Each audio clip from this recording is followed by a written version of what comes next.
क्या आपको पता है कि रात के घने अंधेरे में जब पूरी दुनिया गहरी नींद में सो रही होती है, तब कुछ ऐसा जागता है जो इंसानों के बच्चों को खामोशी से चुरा ले जाता है?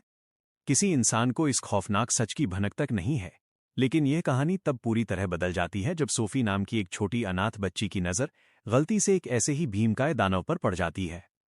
अब देखते हैं कि इसके बाद सोफी के साथ क्या भयानक घटना घटती है। कहानी की शुरुआत लंदन शहर से होती है।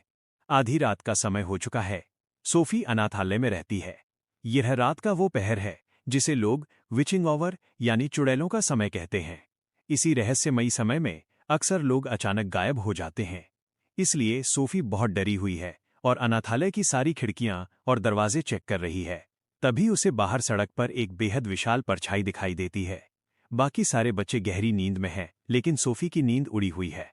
तभी अनाथालय की बिल्ली को कुछ अजीब महसूस होता है और वो छिपते हुए बालकनी की तरफ जाती है। बिल्ली के पीछे पीछे सोफी भी बालकनी तक पहुंच जाती है, लेकिन असली डर तो अभी बाकी था। जैसे ही सोफी नीचे सड़क की तरफ झांकती है, उसके होश उड़ जाते हैं। वहां कोई आम इंसान नहीं, बल्कि एक भीमकाय दानव खड़ा होता है। दानव की नज़र अचानक सोफी पर पड़ जाती है और उसे समझ आ जाता है कि इस बच्ची ने उसे देख लिया है। सोफी का दिल जोरों से धड़कने लगता है। वो दौड़कर अपने बिस्तर पर जाती है और डर के मारे कंबल में छिप जाती है। लेकिन वो दानव उसे इतनी आसानी से छोड़ने वाला नहीं था। वो अपना विशाल हाथ खिड़की के अंदर डालता है और सोफी को उसके कंबल के साथ ही दबोच लेता है। इसके बाद वो दानव सोफी को लेकर शहर के बाहर भागने लगता है। वो रास्ते में इंसानों की नज़रों से बचने के लिए बड़ी चालाकी से खुद को छिपाता हुआ आगे बढ़ता है। शहर पार करते ही वो अपनी पूरी रफ्तार पकड़ लेता है और अपने लंबे पैरों से पहाड़ों और घाटियों के बीच लंबी छलांगें लगाने लगता है। एक आखिरी जबरदस्त छलांग के साथ वो बादलों को चीरता हुआ एक बिल्कुल ही अनजान और रहस्यमयी दुनिया में पहुंच जाता है। ये दानवों की खौफनाक दुनिया है। दानव सोफी को अपनी एक बहुत बड़ी गुफा जैसी जगह पर लाता है। वहां वो सोफी को कंबल समेत एक ऊंची जगह पर टांग देता है और खुद स्टू बनाने के लिए कुछ सब्जियां काटने लगता है। मौका पाकर सोफी वहां से भागने की कोशिश करती है, लेकिन गलती से उससे थोड़ा शोर हो जाता है। आवाज सुनते ही दानव पलटकर उसे घूरने लगता है। वो भारी आवाज में कहता है कि तुम यहां से कभी नहीं भाग सकती जब तक तुम्हारे पास उड़ने के लिए पंख न हो। सोफी कांपते हुए पूछती है कि वो उसे कहां ले आया है। दानव बताता है कि वे जायंट कंट्री यानी दानवों की दुनिया में हैं। इसी बीच बाहर से कुछ और दानवों के गुर्राने की भयंकर आवाजें आती हैं। सोफी बुरी तरह रोने लगती है और उस दानव के आगे हाथ जोड़कर विनती करती है कि प्लीज मुझे मत खाना। ये सुनकर वो दानव जोर से हंस पड़ता है। वो समझाता है कि वो कोई राक्षसी नरभक्षी नहीं है और वो उसे कभी नुकसान नहीं पहुंचाएगा। लेकिन सोफी उसे राक्षस ही मानती है, क्योंकि उसने उसे किडनैप किया है। दानव उदास होकर कहता है कि उसे सोफी को वहां लाने का बहुत अफसोस है, खासकर उसके माता पिता के बारे में सोचकर। तब सोफी बताती है कि वो एक अनाथ है। अब सोफी को थोड़ी राहत मिलती है और वो पूछती है कि क्या बाहर वाले दानव भी उसकी तरह अच्छे हैं। दानव का चेहरा गंभीर हो जाता है। वो बताता है कि बाहर वाले दानव बेहद खुखार हैं और अगर उन्होंने सोफी को देख लिया तो वो उसे बिना सोचे समझे जिंदा चबा जाएंगे। वो ये भी बताता है कि वो उन दानवों के सामने बहुत छोटा है और इस दुनिया में उसे एक ठिगना दानव माना जाता है। अब सवाल ये था कि अगर ये दानव अच्छा है तो वो सोफी को यहाँ लाया ही क्यों। दानव बताता है कि अगर वो उसे वहां छोड़ देता तो सोफी इंसानों को बता देती कि उसने एक दानव को देखा है। इसके बाद इंसान उसे पकड़कर किसी चिड़ियाघर में कैद कर देते। सोफी कसम खाती है कि वो किसी को कुछ नहीं बताएगी और उसे वापस घर छोड़ने की जिद करती है। लेकिन दानव उस पर भरोसा नहीं करता और चेतावनी देता है कि अब उसे अपनी पूरी जिंदगी यहीं गुजारनी होगी और अगर वो कभी भी गुफा से बाहर निकली तो बाकी दानव उसे खा जाएंगे। बातों ही बातों में दानव एक अजीब सा कांच का जार निकालता है। जार के अंदर एक चमकती हुई नीली रोशनी किसी जादू की तरह घूम रही होती है। सोफी पूछती है कि ये क्या है। दानव बताता है कि ये एक सपना है। सोफी को यकीन नहीं होता और वो कहती है कि सपने असली नहीं होते। थोड़ी देर बाद दानव सोफी की किताब पढ़ने लगता है और सोफी को गहरी नींद आ जाती है। सोफी के सोते ही दानव गुफा के एक गहरे हिस्से में जाता है जहां ऐसे कई सारे जार रखे हैं। वो एक लाल रोशनी वाला जार उठाता है और उस पर कुछ काम करने लगता है। अचानक सोफी की आंख खुलती है। वो देखती है कि दानव सो रहा है। भागने का यही सबसे सही मौका था। वो दबे पांव एक खिड़की के रास्ते बाहर निकलने की कोशिश करती है, लेकिन जैसे ही वो बाहर कदम रखती है, एक रोंगटे खड़े कर देने वाला विशाल दानव उसके सामने आ जाता है। वो सोफी को दबोच लेता है। सोफी चीखती है, लेकिन अच्छा दानव चाहकर भी उसकी मदद नहीं कर पाता। वो मजबूरी में अपना दरवाजा बंद कर लेता है। खूंखार दानव सोफी को हवा में उछालता है और सीधा निगल जाता है। तभी सोफी चीखते हुए बिस्तर से उठ बैठती है। उसकी सांसें तेज चल रही हैं। उसे एहसास होता है कि वो अभी तक गुफा में ही है और जो कुछ उसने देखा वो असल में एक डरावना सपना था।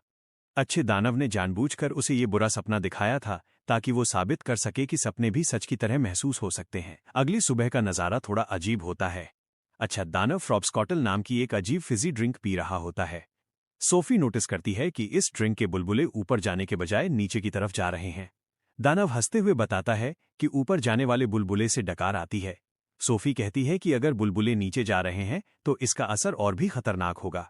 और अगले ही पल दानव एक भयंकर गैस छोड़ता है जिसके प्रेशर से वो रॉकेट की तरह हवा में उड़ जाता है। लेकिन ये मस्ती ज्यादा देर नहीं टिकती।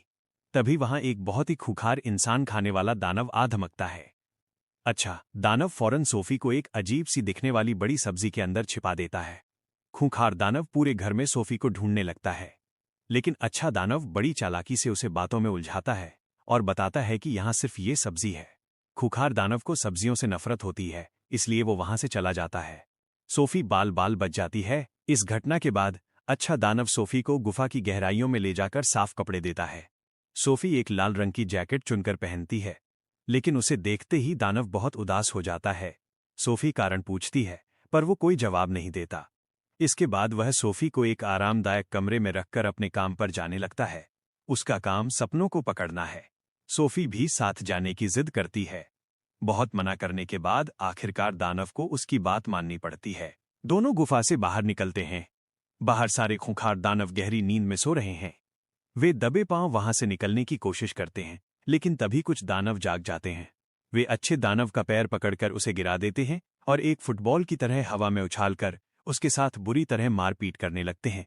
सोफी डरकर एक पुरानी गाड़ी में छिप जाती है। तभी आसमान से जोरों की बारिश होने लगती है। दानवों को पानी से सख्त नफरत है, इसलिए वे सब घबराकर भाग जाते हैं। अच्छा दानव तुरंत सोफी को अपने बड़े थैले में डालता है और वहां से भाग निकलता है।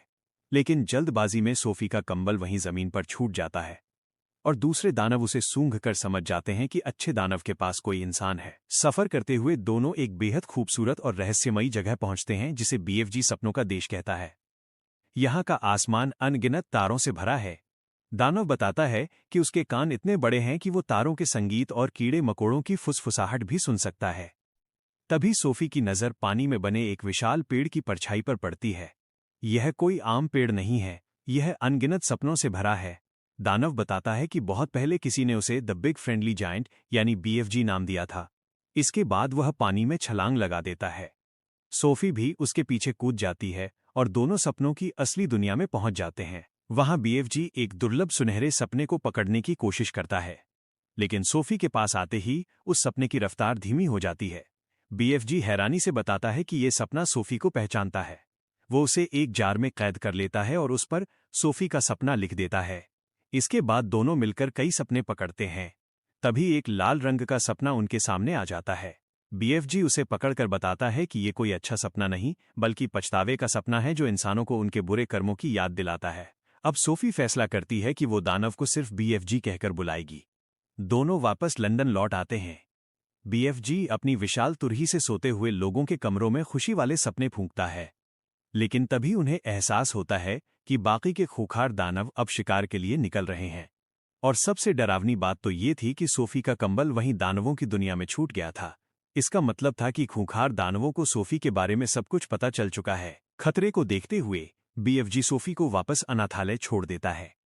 वो उदास होकर बताता है कि बहुत पहले वो एक और छोटे लड़के को अपने साथ ले गया था।